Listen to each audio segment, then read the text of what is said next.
Eh bien bonjour, encore une fois, bienvenue à Vérité Mensonge. Mais cette fois, je vais commencer en vous souhaitant un très joyeux Noël et une bonne année, puisqu'on est à la fin de 2010, c'est le début de 2011. Alors, je vous souhaite plein de bonheur, la santé et surtout de trouver le Sauveur Jésus-Christ et que vous puissiez trouver cette vérité qui transforme des vies. D'abord, j'ai eu quelques commentaires sur mes anciennes capsule sur Vérité Mensonge, et puis j'aimerais juste dire en partant que je partage dans un certain sens la pensée de cet auditeur qui a pris la peine de regarder et de m'écrire aussi, et lui dire ceci. Quand il dit que je suis un peu comme son père, et puis un peu comme aussi, je pourrais dire aussi son garçon, quand j'ai connu aussi son garçon, et son garçon est devenu chrétien, alors que lui, son père l'était, mais lui ne l'est pas. Tout un chemin à l'envers du mien, parce que moi, c'était le contraire. Moi, ma première, on pourrait dire que mes premières fois où j'ai été mis en contact avec la religion, ça peut dire, c'était en première année, lorsque j'ai commencé à aller à l'école. On commençait à me parler de l'histoire sainte, on commençait à me parler de la Bible, de me parler de la création, de Noé, d'Adam et Ève, du péché, du serpent, et toutes ces choses-là, mais ça me fascinait, quoi. J'avais 6 ans, je commençais à l'école, ça me fascinait parce que c'était pas un discours qu'on avait chez nous. On allait à l'église, mais sans plus, et pour moi l'église c'était comme un temple avec plein de couleurs, avec des bébelles, puis je comprenais rien de toute façon. Mais là, lorsqu'on m'a mis en contact avec la première fois que cette histoire-là, ça m'avait comme touché, ça m'intéressait, mais sans plus. Ça n'a pas été plus loin, puisque je n'ai pas eu vraiment d'enseignement religieux chez moi. Mon père n'était pas croyant, il croyait plus aux extraterrestres. Ma mère n'était pas croyante non plus, plus qu'il faut. Alors, moi, c'était le contraire de cet ami qui m'a écrit, qui lui, son père, lui parlait de ces choses, alors que moi, eh bien, c'était autre chose. Ensuite de ça, j'ai les autres contacts que j'ai eu, c'était avec des amis qui avaient commencé avec des témoins de Jéhovah, et j'allais avec eux pour passer le temps, on avait bien du plaisir, mais on n'écoutait pas grand chose. On riait plus du gars qui disait, au lieu de dire dans la Bible, c'est un anglophone, il parlait dans la Bible, alors nous, on riait bien de lui, on avait bien du fun avec ça. Plus tard, lorsqu'en appartement, j'ai resté avec deux colocs, on restait en appartement, on était partis de chez nous. Et là, les témoins de Jéhovah commençaient à venir chez nous. C'était une super de belle fille. Puis on était comme intéressés plus à la fille qu'aux témoins de Jéhovah. Et on a commencé à aller voir les études. Puis tranquillement, je posais des questions et j'avais pas vraiment de réponse. Parce que jusqu'à là, mon cheminement, c'était plus passé du côté de l'ésotérisme, des sciences occultes, des affaires un peu New Age, un peu en avant. J'avais lu du Papus, du Rampa, j'avais lu la cosmogonie du Rancia, j'avais lu plein de bébelles, un peu tous ces genres-là. J'allais au dépanneur, aux librairies, chercher des choses qui touchaient à l'occultisme, qui parlaient de l'au-delà. J'étais attiré par les choses qui pourraient nous dire où est-ce qu'on s'en va. Parce qu'il faut dire aussi que j'ai pris un peu de dope dans ces périodes-là et que ça m'avait comme amené à réfléchir sur des choses moins matérielles mais plus spirituelles, dans le sens que c'était moins palpable, c'était comme de l'âme, c'était dans l'esprit. Donc, j'ai quelques recherches dans ce sens-là. Mais pendant qu'on commençait à faire les études avec les témoins de Jéhovah, un ami qui restait dans un autre appartement pas loin a eu des pamphlets et qui nous invitait à aller voir des films de science sur la Bible. Et c'est là que ça a commencé vraiment mon interrogation à partir du premier film. Comme je vous en ai parlé dans les autres capsules précédentes, c'était un film qui parlait des prophéties bibliques. Si je reviens là-dessus, c'est pour un point bien important.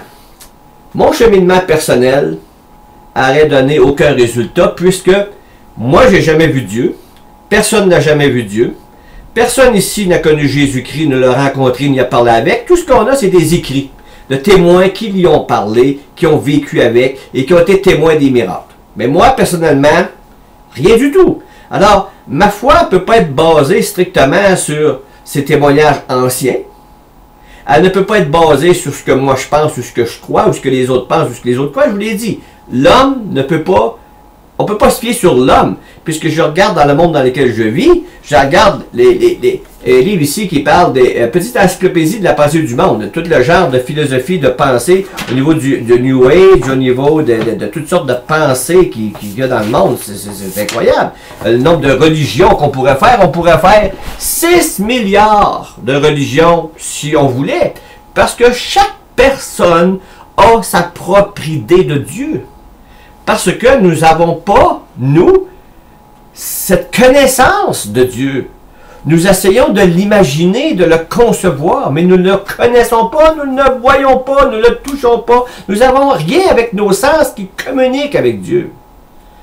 Que ce soit moi ou un autre, il n'y a rien. Qu'est-ce qui fait la différence? Moi, je veux te dire ce que je dis à mon ami qui m'a écrit. Si tu peux me répondre, m'expliquer comment les hommes peuvent-ils prédire l'avenir avec une exactitude sur les événements mondiaux à venir? Ils sont capables de me dire des milliers d'années à l'avance qu'est-ce qui va se passer? Alors, je serais prêt à écouter. Tant qu'on ne sera pas capable de me répondre à qui a écrit les prophéties bibliques, pas qui les a écrits, on sait que c'est les hommes qui les ont écrits, mais qui a donné les renseignements à ces hommes? Qui a influencé ces hommes pour écrire les prophéties bibliques? S'il n'y avait pas de prophéties bibliques dans la Bible, dans ce livre-là, je vous le dis, il irait à la même place que les autres livres, dans la poubelle. Je n'aurais pas tous les livres que j'ai ici. Je vais vous en montrer un peu quelques-uns, puis donner la peine de regarder. Voici ça, c'est ma bibliothèque. Comme vous pouvez voir, il y en a quand même quelques-uns. Des livres, il y en a beaucoup, beaucoup que j'ai lus, que j'ai pris la peine de lire. Il y en a qui servent de référence. Ce sont des références que je me sers pour étudier et aussi pour méditer et pour comprendre. Si je n'avais pas foi dans ce livre-là, à cause des prophéties bibliques, ce livre-là ne serait d'aucun intérêt, sinon que ce serait un beau livre d'histoire, comme il y a des livres d'histoire que je lis, que je regarde, que j'étudie. En dehors de ça, je n'aurais rien d'autre. Et quand mon ami me dit que je suis comme manichéen qui parle du bien et du mal, je ne peux pas parler de bien et de mal dans aucune de mes capsules. J'ai parlé de deux choses. Vérité, mensonge.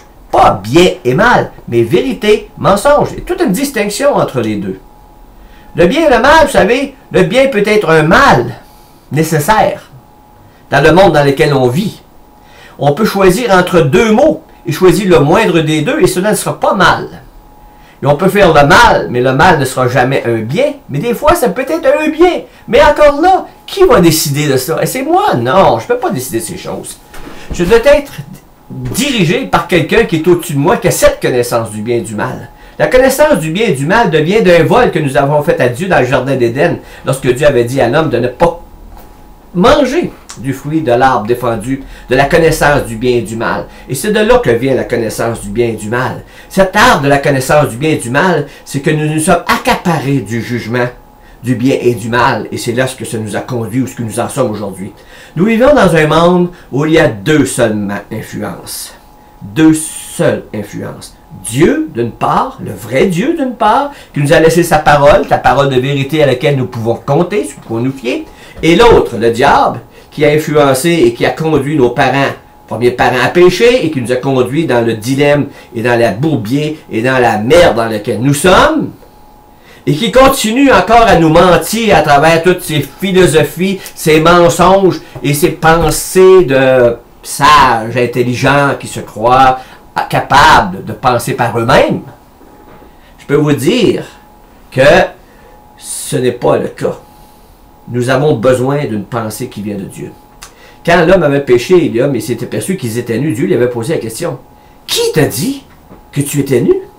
C'est drôle, avant ça, il était nu, ça ne le fatiguait pas. Mais à partir du moment où il a péché, où que le diable est venu l'influencer, où il a pris le fruit défendu, il s'est rendu compte qu'il était nu. Et Dieu lui pose la question, qui t'a dit que tu étais nu? Cette connaissance qu'il a maintenant qu'il est nu, elle ne vient pas de lui, elle vient d'un autre.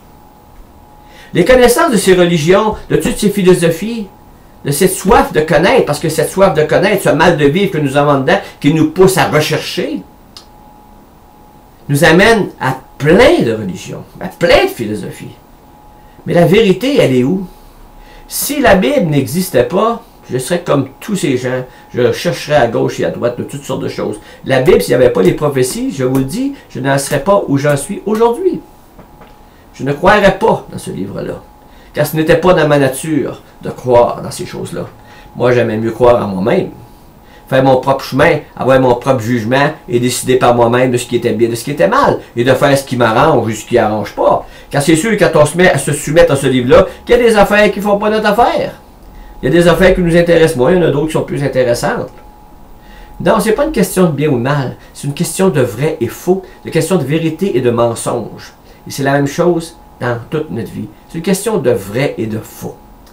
Celui qui se dit être la vérité, Jésus-Christ, moi j'ai décidé de croire en lui parce qu'il a prophétisé des choses de son vivant, que ces choses-là se sont accomplies littéralement. Et le plus bel exemple, c'était Jésus lorsqu'il a prié sur Jérusalem. Il a dit à Jérusalem, quand il a parlé avec ses disciples, il a dit Jérusalem va être investie d'armée. Il n'y aura pas pierre sur pierre qui ne soit détruite. On sait que le temple de Jérusalem était renversé, que pierre sur pierre était renversée. Et savez-vous pourquoi les pierres du temple ont été renversées? C'était intéressant de savoir que quand les Romains ont conquis Jérusalem, le temple était recouvert d'or. On le voyait briller loin lorsque le soleil reflétait dessus.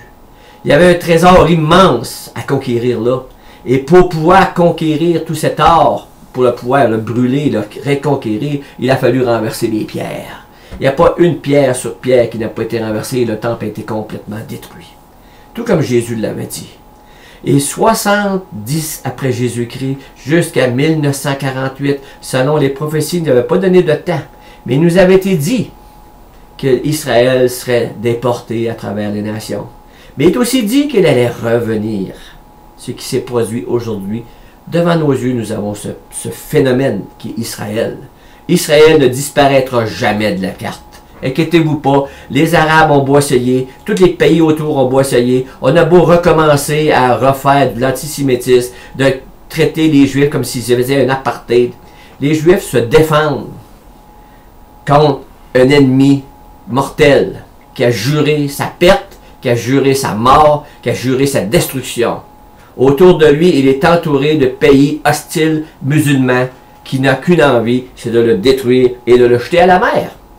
La propagande dans laquelle les Occidentaux rentrent, nous, comme du temps d'Hitler, avec les traités de paix qu'il avait faits avant la Deuxième Guerre mondiale, nous a amenés dans un enfer incroyable.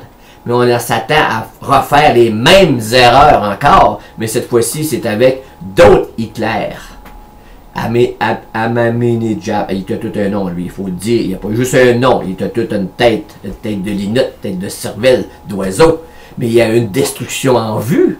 Il veut détruire Israël. Mais Dieu a un plan pour Israël, un plan de paix, parce que Jésus va revenir. Les prophéties de la Bible nous parlent que Jésus va revenir. Et là, il y a beaucoup de gens qui vont être surpris. Alors, c'était pour une petite réponse courte à mon ami qui a donné un commentaire.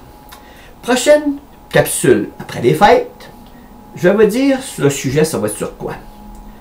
Je ne veux pas croire ou je ne peux pas croire. Croire ou ne pas croire, est-ce une question de volonté ou de pouvoir? Alors, je vous laisse là-dessus. Si vous avez des commentaires ou des questions, ne vous gênez surtout pas. Ça me fera plaisir d'y répondre. Merci beaucoup et à la prochaine.